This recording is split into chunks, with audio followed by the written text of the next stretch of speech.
Here is a Tyco model of a 4-bay, 70-ton, offset open hopper car. As is typical with Tyco cars, it includes truck-mounted couplers, and all of the details are cast on. As a result, the appearance and performance of this car leaves much to be desired, but both can be improved with some additional parts and a little work.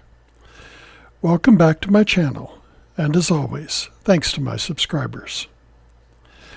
To disassemble, I simply popped off the truck coupler assemblies using a screwdriver. Next, I pried the underframe away from the body. The underframe is held in place by 4 clips on the outside corners of the body bolsters. Once the underframe comes away from the body, the weights come free. They are not attached in any way. Looking at the car body, I can see that one stirrup step is missing.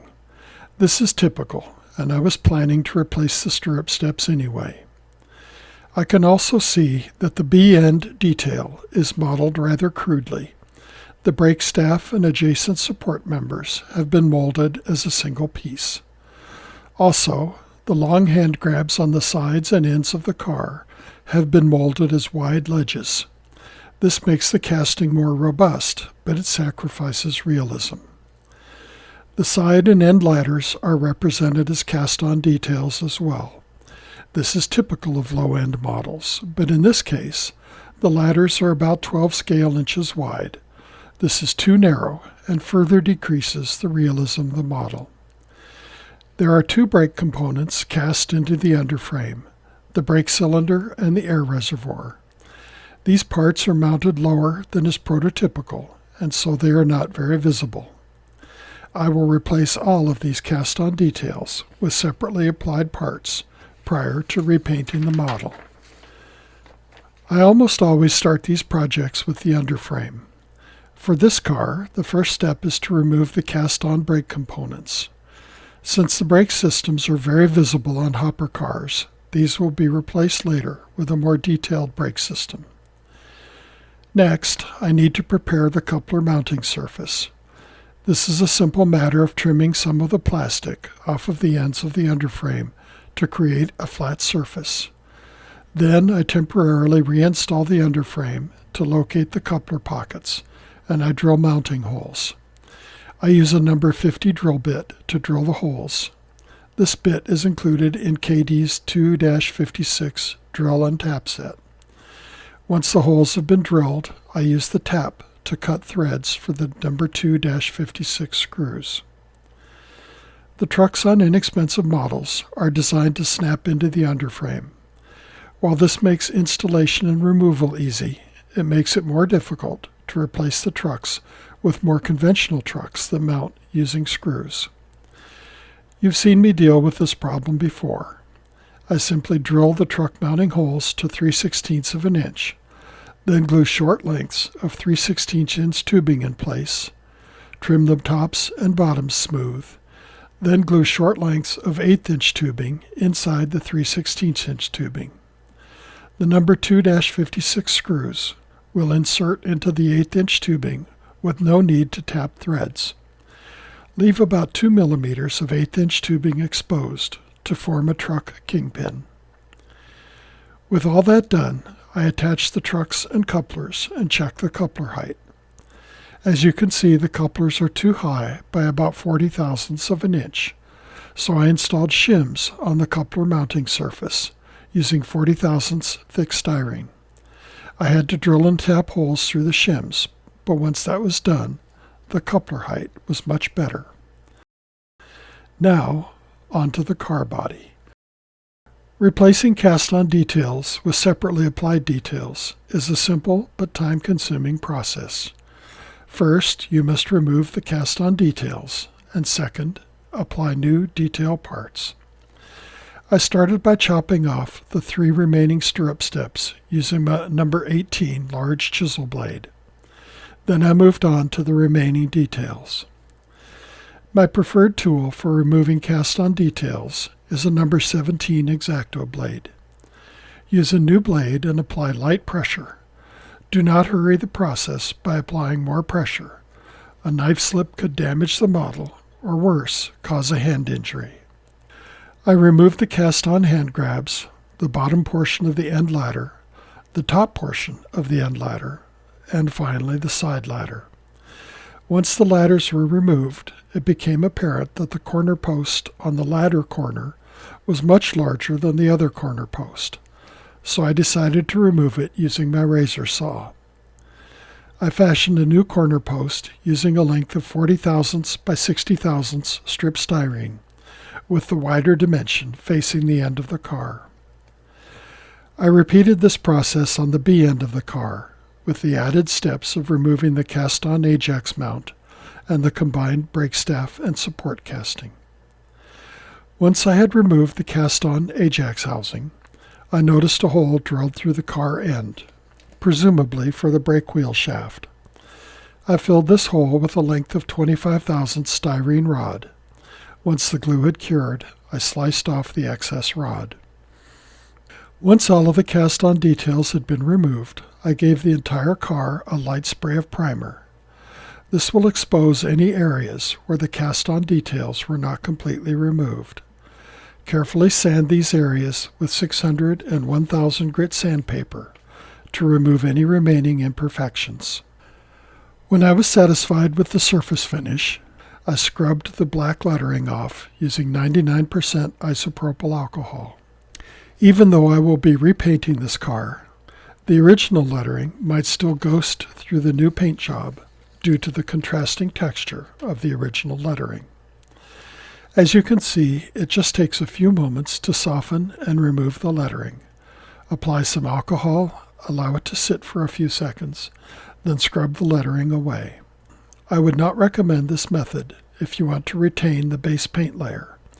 It is very easy to remove the paint all the way to the bare plastic using this method. In preparation for final assembly, I drilled holes for the hand grabs. There are 2 corner hand grabs at each end of the car on the lower frame. One end hand grab about 24 inches up on the right side of each end, and one side hand grab on each left end of the car. Finally, I drilled the mounting holes for the 4 stirrup steps. Now it's time to install the brake details. I am using this hopper car brake parts sprue from AccuRail. This includes an air reservoir and triple valve with connecting piping, and a brake cylinder with fixed and floating brake levers. I started by making a support bracket for the air reservoir from 20 thou by 3/16 styrene, and cementing the air reservoir triple valve assembly to the underframe against the back wall of the brake compartment, with the triple valve on top of the center sill. Next, I glued the body weights in place, and then I attached the underframe, making sure the end with the brake detail was on the B end of the car body.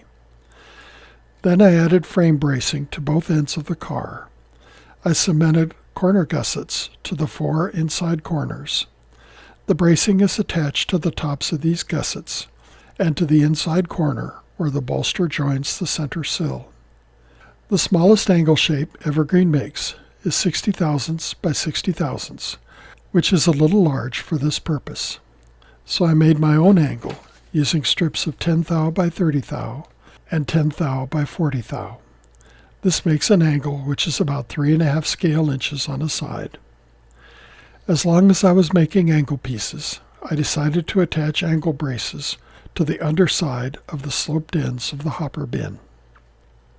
Next, I temporarily installed the B-end coupler pocket. The bottom end of the floating brake lever needs to fit to the left of the coupler pocket as you face the car end, and the Ajax housing needs to be centered above the brake staff brackets on the lever assembly. Once the brake cylinder and Ajax housing were cemented in place, I attached angle supports on either side of the Ajax housing, extending to the bottom frame member. Finally, I cemented a length of rod from the bottom of the Ajax chain to the brake staff brackets on the floating brake lever, and I cemented the brake wheel to the Ajax housing. There are 2 ways to install ladders on this car. The easy way is to cut the ladders to the appropriate length and simply attach them to the sides and ends of the cars.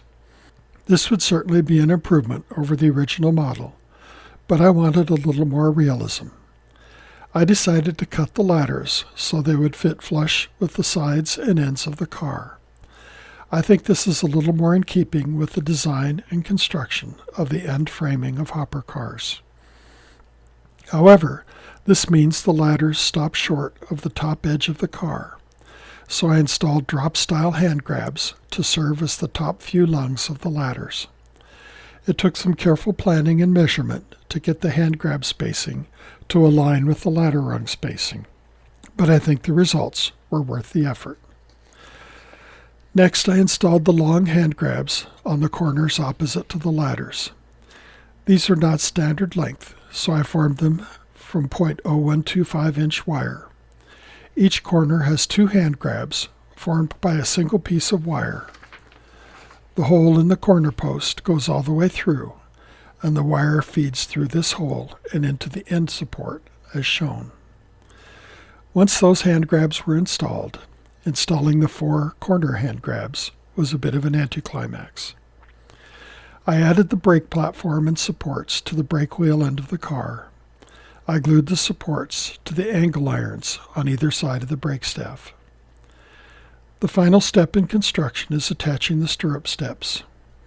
I used these double offset stirrup steps from Tichy. They are bottom mount, which means the mounting holes must be drilled into the bottom edge of the car. They are cast in Delrin plastic, so they must be cemented in place with superglue. At last, it's time to prime, paint, and apply decals. You've seen this process in many of my videos, so I won't repeat it here. I'll simply note that I could not find any suitable hopper car sets for the Rio Grande, so I used a set of 70-ton 4-bay hopper car data and a DNR-GW road name set from Champ Decals. I'll also note that having taken the effort to install a more realistic set of brake details, I did not want to obscure them by leaving them black. I painted the brake components a light gray, then I weathered them with a black wash. The final result is a detailed hopper car, which will fit in nicely with the rest of my fleet. In the description below this video, you'll find links to many of the products and tools I've mentioned. I love to read your comments and to respond to your questions. If you want to see more videos of this type, be sure to subscribe and hit that like button. Thanks for watching, and I'll see you next time.